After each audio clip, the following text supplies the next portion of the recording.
అంటే జనానికేమో పథకాలు ఇవ్వటానికి అప్పులు లేవంటాడు.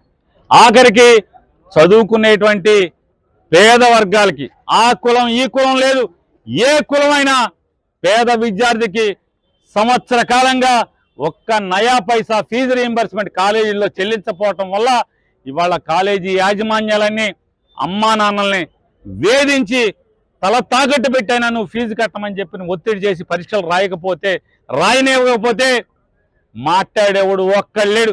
పవన్ కళ్యాణ్ మాట్లాడ్డు, చంద్రబాబు మాట్లాడ్డు, విద్యాశాఖ మంత్రి లోకేష్ కూడా నోరిప్పే పరిస్థితి లేదు. ఇవాళ వీళ్ళు దండుకు తింటం తప్పితే జనం సొమ్ముని దండుకోవటం, హైదరాబాద్ వెళ్ళి దాచుకుంటాకి ప్రత్యేక విమానాల్లో వెళ్తాం తప్పితే ఒక్కడంటే ఒక్కడ కూడా జనం కోసం ఆలోచించేటువంటి లేడు, ఒక్కడు లేకపోవటం. ఇవాళ ఏ ఎమ్మెల్యేని చూసినా కూడా ఇసుక, నదుల్లో ఇసుక, ఊళ్ళో మట్టి, ఆఖరికి కొంతమంది ఎమ్మెల్యేలు అయితే చికెన్ కొట్ల మీద కమిషను, జాయింట్కి ఇంత, కేజీ మాంసానికి ఇంత అని వసూలు చేస్తున్నటువంటి దిక్కు మాలిన పరిస్థితుల్లో ఇవాళ ఉంటే ఒక్కడు మాట్లాడేవాడు లేడు, ఒక్కడంటే ఒక్కడు మాట్లాడలేడు. ఆడు ఈడు అని లేకుండా 164 మంది మళ్ళీ ఎమ్మెల్సీలు మొత్తం అంతా కూడా బ్రాందీల్లో మునిగి తేలుతున్న పరిస్థితులు ఇవాళ ఈ రాష్ట్రంలో ఉన్నాయి. బ్రాందీ వ్యాపారంలో ఈ చెయ్యట్టని ఒక్క ఎమ్మెల్యే ఉన్నాడా అంటే ఎవడు ఒక్కడ కూడా, ఆఖరికి ఈ ఎమ్మెల్యేతో సహా ఎవడు బ్రాందీ వ్యాపారం వాసన చూడకుండా ఒక్కడ లేకపోవటం అనేది మన దౌర్భాగ్యం.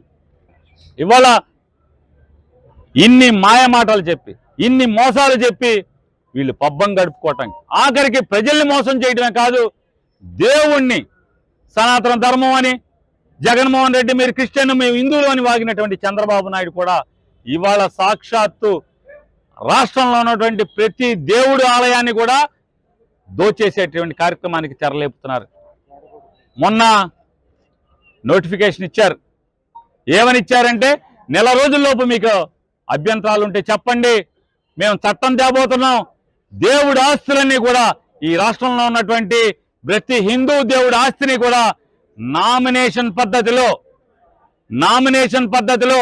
నామినల్ అంటే చిన్న డబ్బులు అద్దెకి 99 ఏళ్ళు అద్దెకి ఇవ్వటానికి అభ్యంతరాలు ఉంటే తెలపండి అని చెప్పని ఇప్పుడు ఈ కార్యక్రమానికి తెరలేపాడు. అంటే వారి వంది మాగదులకి, వారికి చందాలు ఇచ్చిన వాళ్ళకి, వాళ్ళు జెండా మోసిన ఎమ్మెల్యేలకి వీళ్ళందరూ కలిసి దేవుడి ఆస్తులన్నీ కూడా ఎత్తేటాకి వాళ్ళ పథక రచన చేశారు.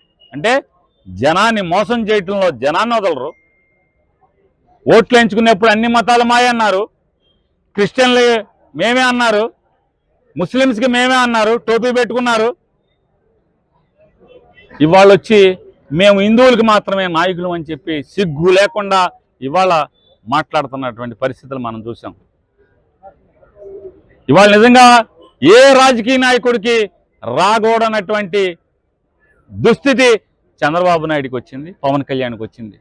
మొన్నటిదాకా మోడీని, వాళ్ళ భార్య గారిని, అందరినీ బూతులు తిట్టినట్టు వీళ్ళు ఇవాళ సాష్టాంగ నమస్కారం పట్టేటువంటి దౌర్భాగ్యం ఎవరికయ్యా అంటే 75 ఏళ్ల వయసున్న 40 ఏళ్ల ఇండస్ట్రీ చంద్రబాబుకి పట్టడం, సిగ్గు లేకుండా అదే తిట్టినోడితో ఇవాళ మోడీ గారి బూట్లు నాకేటువంటి పరిస్థితులు చూస్తున్నాం. ఇదే పవన్ కళ్యాణ్ చంద్రబాబు నాయుడు కొడుకుని పచ్చి దగాకోరు, అవినీతి పరుడు, నీ కళ్ళు కనపడవా చంద్రబాబు, నీ కొడుకు దోషేస్తున్నాడని చెప్పి మాట్లాడాడు. చంద్రబాబుది తప్పుడు ప్రభుత్వం అని మాట్లాడాడు. ఇవాళ అదే చంద్రబాబు ఇంకా 25 ఏళ్ళు ఉండాలని చెప్పని చప్పట్లు కొట్టి మరి అసెంబ్లీలో చెప్తున్నాడు.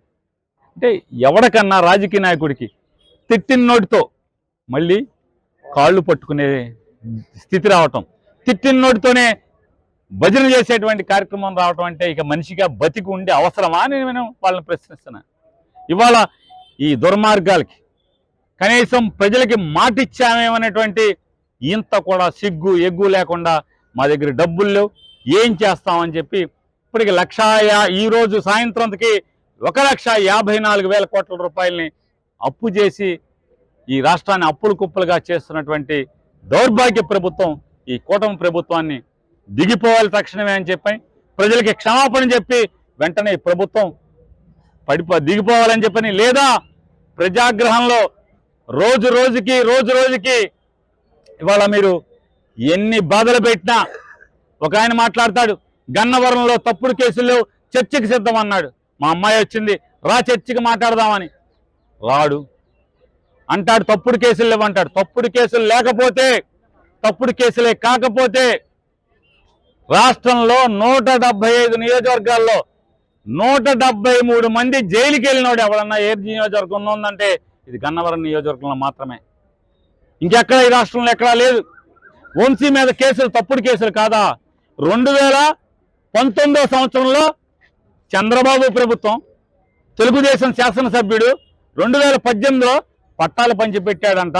దొంగ పట్టాలు అయ్యని చెప్పని ఆరే చంద్రబాబు సిగ్గు లేకుండా 2019 జగన్ ముఖ్యమంత్రి అయిన తర్వాత వంశీ చాలా మంచోడు, తప్పుడు కేసు పట్టాలు అదో తప్పుంటే ఎంఆర్ఓని జైలుకి వేయాలి, కానీ వంశీని జైలుకి వెళ్ళటువంటి నేను పోలీస్ స్టేషన్కి వస్తా, పోలీస్ స్టేషన్ తలుపులు బద్దలు కొడతా అని చెప్పి వాగినటువంటి చంద్రబాబు నాయుడు ఇవాళ అదే కేసులో మళ్ళీ కాగితాలు కోర్టుకి ఛార్జ్ షీట్ వేసిన తర్వాత ఆ కాగితాలను మళ్ళీ వెనక్కి తెచ్చుకుని ఆ దాంట్లో వంశీని ముద్దాయిగా పెట్టమంటే తప్పుడు కేసు అవునా కాదా?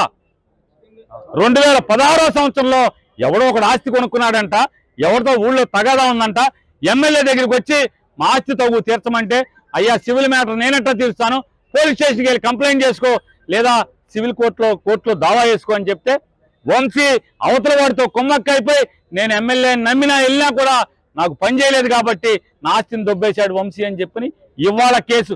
ఎందుకు ఇవాళ వచ్చావరా 2016 నుంచి అంటే అప్పటి నుంచి వంశీ అంటే భయం నాకు. ఇవాళ వంశీని భయపెట్టే చంద్రబాబు వచ్చాడు, అప్పుడు లేడు, బతికే ఉన్నాడు అప్పుడు కూడా చంద్రబాబు. వంశీని భయపెట్టే ప్రభుత్వం వచ్చిందని ఇంట్లోంచి బయట